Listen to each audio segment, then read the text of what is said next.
Buzz with Jess Lujan.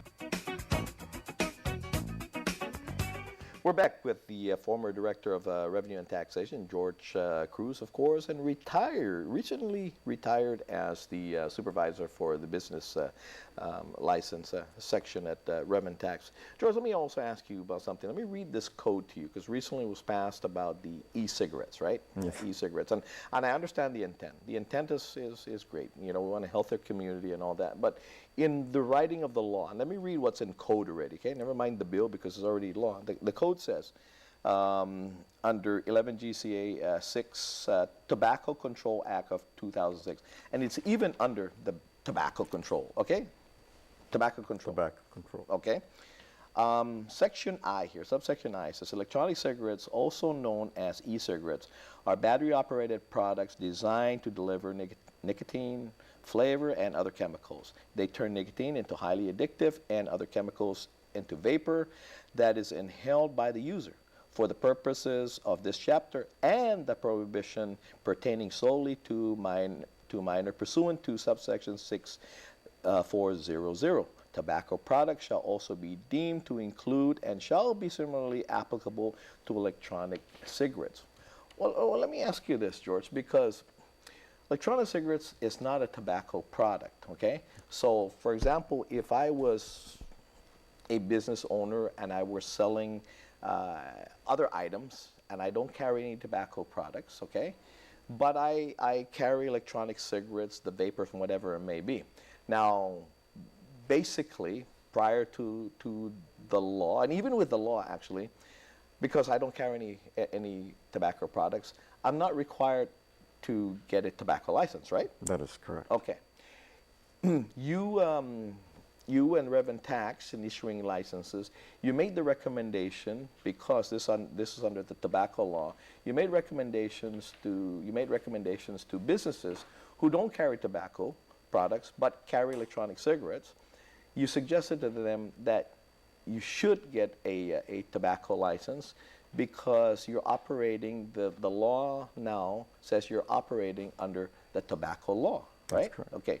Now, a letter came out from Senator Rodriguez that it says, basically, it says the revenue and taxation requirement to have retailers of electronic cigarettes, commonly known as e-cigarettes, obtain a tobacco license in addition to their license. It says, for the purpose of this chapter, the prohibition pertaining solely to a minor pursuant to subsection 600, tobacco products shall also be deemed to include and shall be similarly applicable to electronic cigarettes. It is not the Guam legislature's intent to classify e-cigarettes as tobacco products. So, it's in the code, it's under the tobacco law, and you're enforcing it because you're enforcing the tobacco law, right? Mm-hmm.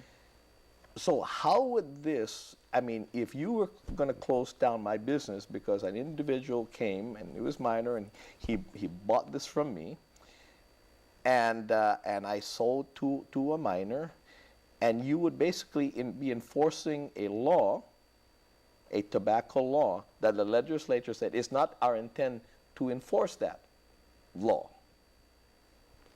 Clarify that for me, please. Well, you know, just reading it just explains to you how, you know, but that letter was prompted as applicants for the license now to just sell were required to obtain a tobacco license, because you are going to be cited under the section 6400 of the tobacco bill. Tobacco bill. So in essence, which means you have to have a tobacco license, that's right? correct, yeah. Because the public health officials and our staff go annually to inspect whether you have those licenses in place. So, you know, if we cite you $500 for selling to a minor, which they have with them to go in and inspect and try to, and just there's so many selling to minors. Regular cigarettes, not necessarily just e-cigarettes, but once I cite you, that's a $500 fine.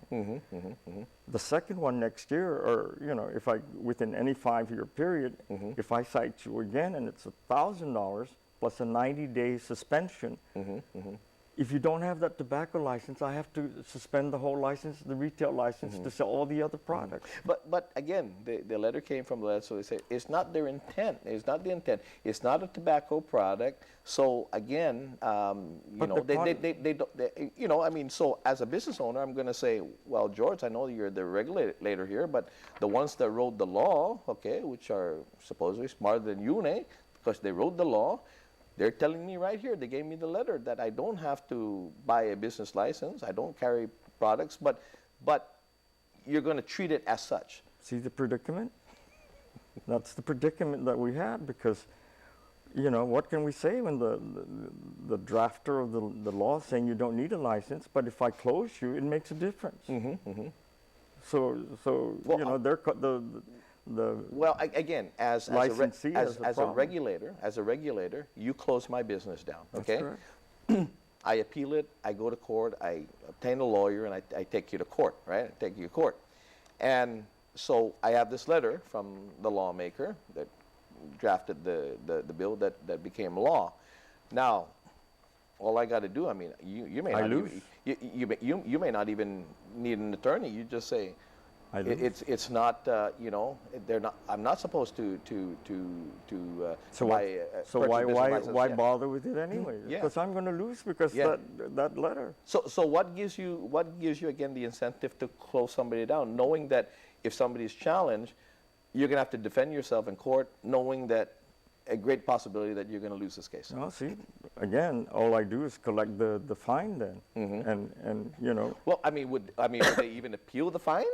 Would they even want to pay the fine, knowing that? Well, a lot of them try to appeal, you know, because my wife wasn't there, or this is a new employee, you know, and they, you hear all the scenarios that come in to try and drop the fee.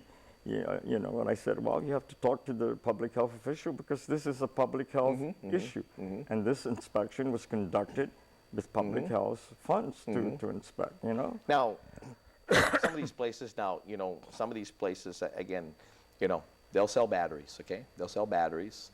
So a miner comes there and buys a battery. Do you designate the battery now? If you know that the battery, you know that they're going to use it for this electronic cigarette, is the battery now considered a part of this violation? And if they come and buy the vapor separate from that, are all components, because this has to be, if I'm not mistaken, Food and Drug Administration regulation here. What are their thoughts on this? And you know, when they break up the components to this thing and to make it illegal in this way? Shouldn't be. Well, you cannot stop a miner from buying a battery that you know, a battery. Anyone can buy, yeah.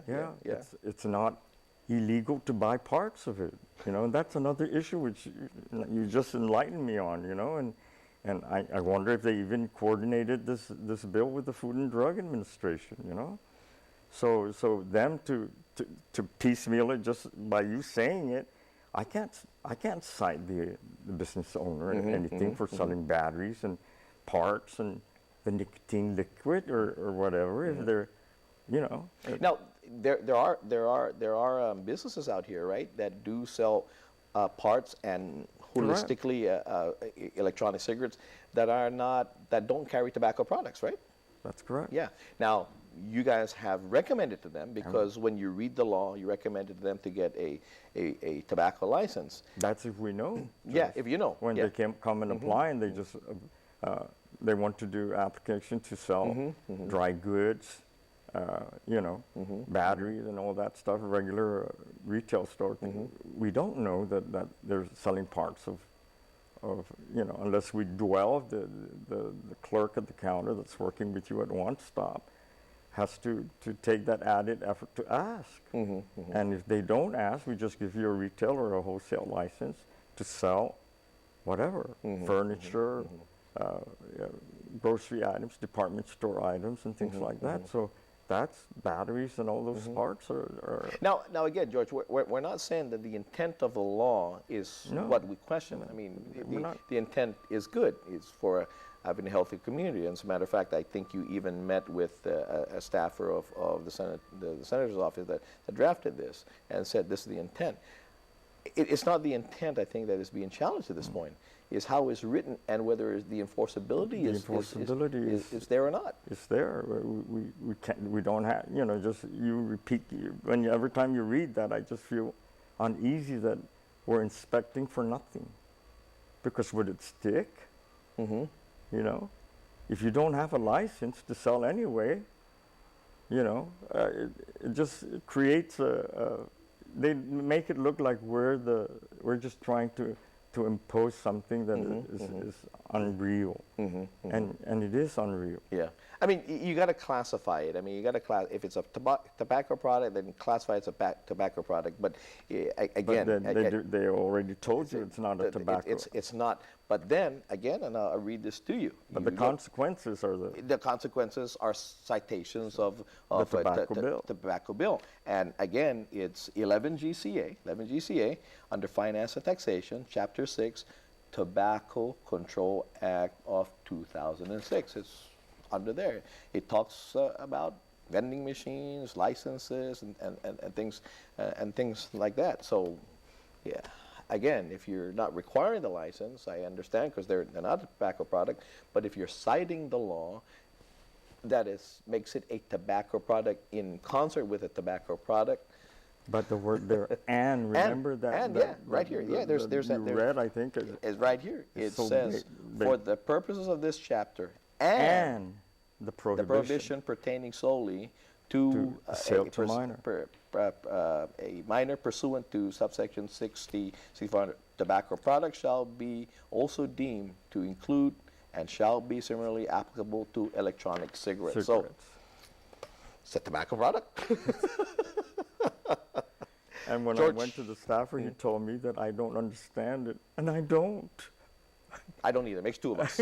Yeah, and maybe now we got the people. I'm glad you're asking me this, you know, so that people realize that we're not trying to give them problems or difficulty to obtain a license, because I want people to have a license so that we can monitor and regulate the taxes, and you know, and the license is permission granted by this government for you to conduct that business.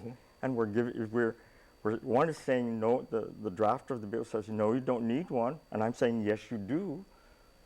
You know, see, the customer standing there saying, well, which is it? You know, and that's how that letter that you have there was generated because we were telling confusion. Them this falls under the tobacco law. I got to pay some bills, George. Okay. Yeah. I'm not a smoker, but we may have to take a break for this one. Be right back.